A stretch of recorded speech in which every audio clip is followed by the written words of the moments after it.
بسم اللہ الرحمن الرحیم۔ السلام علیکم عزیز طلباء و طالبات۔ آج ہم کریں گے میر تقی میر غزل نمبر 1 اور یہ ہے گلزار اردو 12ویں جماعت۔ تو اگر آپ چینل پہ نئے ہیں یا ابھی تک آپ نے چینل کو سبسکرائب نہیں کیا تو جلدی سے جا کر مہر اجالا اکیڈمی کو سبسکرائب کر لیں اور ساتھ میں لگے ہوئے بیل کے آئیکن کو پریس کر لیں تاکہ آپ کو وقتاً فوقتاً اس طرح کی ویڈیوز ملتی رہیں اور آپ اس سے استفادہ کر سکیں اور اپنے دوستوں کے ساتھ بھی شیئر کریں تاکہ وہ بھی اس سے فائدہ اٹھا سکیں۔ تو پہلے ہم اس غزل کی ریڈنگ کر لیتے ہیں۔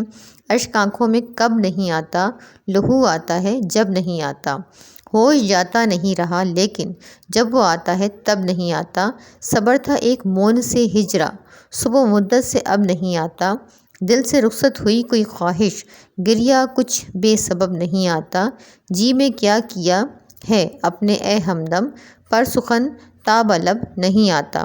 اور یہ ماخوذ از کلیات میر ہے۔ غزل نمبر جو 2 ہے اس کی ویڈیو میں اپلوڈ کر چکی ہوں اور یہ غزل نمبر 1 کر رہے ہیں۔ اب ہم اس کی تشریحات دیکھ لیتے ہیں۔ تشریح شعر نمبر 1 ہے، اشک آنکھوں میں کب نہیں آتا، لہو آتا ہے جب نہیں آتا۔ پہلے ہم حوالے شاعر کی ہیڈنگ لگائیں گے کہ پیش نظر شعر میں میر تقی میر کی غزل سے لیا گیا ہے اور آپ اردو ادب کے شہنشاہ تغزل ہیں۔ اور اس کے بعد ہم حوالے شاعر کی ہیڈنگ لگائیں گے یا تعارف مصنف کہہ لیں تو اس میں میر محمد تقی نام اور میر تخلص تھا۔ سن 1725 میں اکبر آباد آگرہ میں پیدا ہوئے۔ میر کی تربیت سید امان اللہ شاہ کے اثر ہوئی۔ میر کی دنیا میں عشق کی حکمرانی ہے جس میں ان کے خاندان کی تہذیبی اور معاشرتی روایات کو بڑا دخل ہے۔ جب میر اپنی جذبات کی ترجمانی کرتے ہیں تو ان کے اشعار میں حیرت انگیز سادگی پائی جاتی ہے۔ ان کی شاعری میں رمزیت اور رائیت یعنی بات کو چھپا کر بیان کرنے کا فن بھی ہے۔ میر تقی میر کا انتقال 22 دسمبر سن 1810 کو ہوا۔ میر شعراء کی نظر میں کیسے ہیں؟ شعر میرے بھی ہیں پردرد لیکن حسرت، میر کا شیوہ گفتار کہاں سے لاؤں؟ میں ہوں کیا چیز جو اس طرز پہ جاؤں اکبر، ناسخ و ذوق بھی جب چل نہ سکے میر کے ساتھ، نہ ہوا پر نہ ہوا میر کا انداز نصیب، ذوق یاروں نے بہت زور غزل میں مارا۔ میر اپنی نظر میں کیسے ہیں؟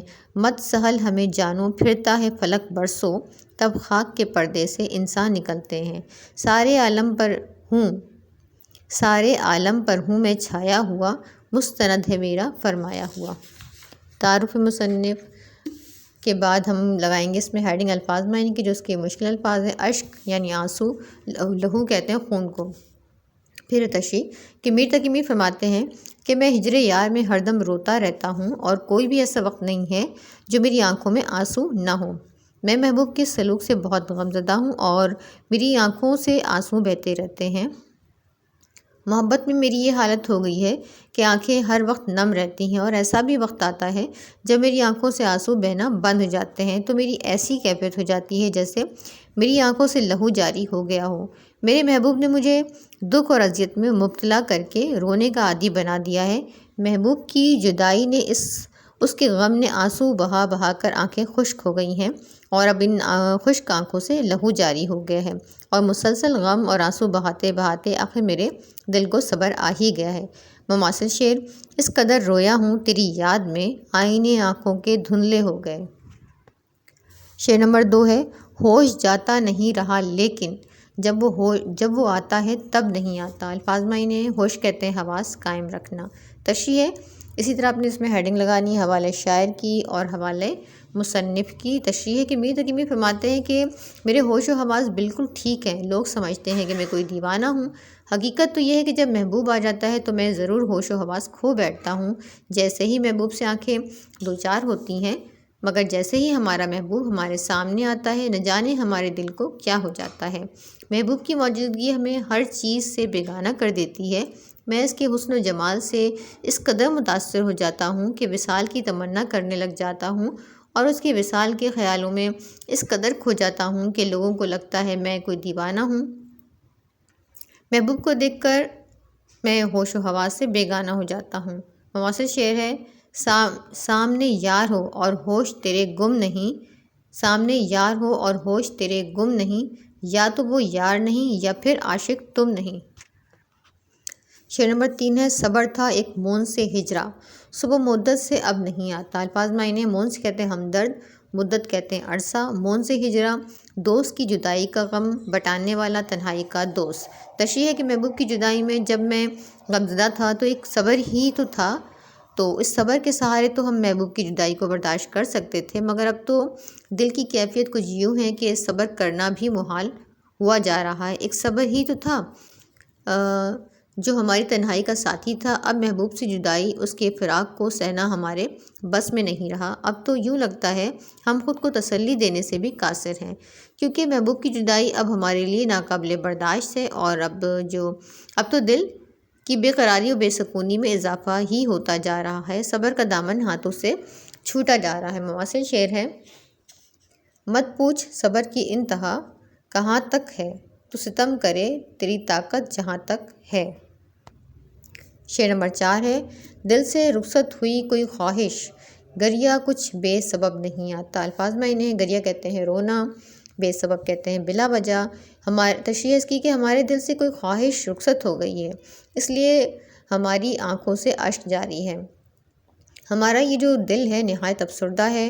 ہماری تو خواہش تھی کہ وصال یار ہوتا، کیونکہ یہ تو ہماری دیرینہ آرزو تھی۔ مجھے ایسا لگتا تھا کہ میری ملاقات میرے محبوب سے ہو جائے گی، آنسو نکلنے کی کوئی نہ کوئی وجہ ضرور ہوتی ہے، اور ہماری آنکھوں سے جو آنسو جاری ہیں اس کی وجہ شاید ہمارے دل سے کسی خواہش کا نکل جانا، جیسے پہلے مصرعے میں کہا ہے کہ دل سے رخصت ہوئی کوئی خواہش، اور یہ خواہش وصال یار کی بھی ہو سکتی ہے۔ مواصل شعر ہے آیا تھا ایک شخص میرے درد کو بانٹنے، رخصت ہوا تو اپنا بھی غم دے گیا مجھے۔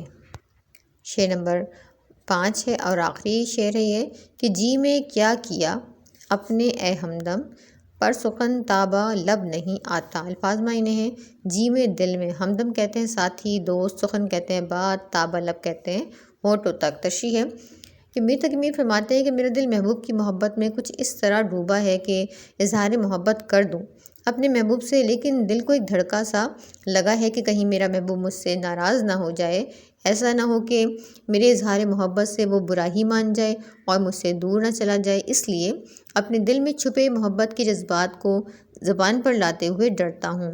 اے میرے ہمدم، اپنے دل میں چھپی محبت کو تم پر ظاہر کرنے سے بہت ڈرتا ہوں اور صبر و برداشت سے کام لیتا ہوں، لیکن اگر میں تم سے اظہار محبت نہ کروں تو تمہیں کیسے پتہ چلے گا کہ میں تم سے کتنی محبت کرتا ہوں۔ مماثل شعر ہے کتنی محبت ہے تجھ سے لفظوں کے سہارے کیسے بتاؤں، محسوس کر میرے احساس کو اب گواہی کہاں سے لاؤں۔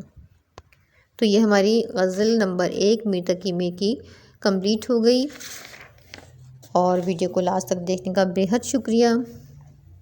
اپنے دوستوں کے ساتھ شیئر کرنا نہ بھولیے گا، اور نہ ہی سبسکرائب کرنا بھولیں تاکہ آپ کو اس طرح کی ویڈیوز ملتی رہیں، اور ایک اچھا سا کامنٹ ضرور کریں۔ آپ کے جو اچھے کامنٹس ہوتے ہیں وہ ہماری حوصلہ افزائی کرتے ہیں۔ تو اگلی ویڈیو تک کے لیے اللہ حافظ۔